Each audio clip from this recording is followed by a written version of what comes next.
隼学名 Peregrine Falcon， 是一种中型猛禽，属于隼科隼属，以极速飞行闻名。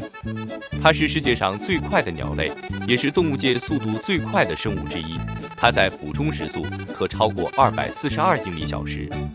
游隼体长约34至58公分，翼展约74至120公分，体重介于330至1500克之间。此鸟通常比雄鸟大。它的背部呈深灰色，腹部较浅，带有黑色斑纹，头部有明显的黑色眼罩，喙短而强壮，末端有钩状构造，适合撕猎猎物。此外，游隼的视力极为敏锐，约为人类的2.6倍，可在高空侦测地面猎物。游隼主要以中小型鸟类喂食，如鸽子、燕子等，偶尔捕食蝙蝠或小型哺乳动物。游隼能高空俯冲，以惊人的速度撞击猎物，使其瞬间失去行动能力。利用锋利的爪子抓住猎物，再以嘴喙咬断颈椎。游隼每年3到4月进入繁殖期，常在悬崖峭壁或高楼上筑巢，每窝产3到5颗蛋，孵化期约30天。雏鸟孵出后约35天即可学飞。游隼不仅是天空中的霸主，还是生物学家与飞行专家研究的对象。其流线型身体和飞行机制启发了许多航空技术的发展。美国 F 系列战斗机的 F 就是从 Falcon 取得的。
Thank you.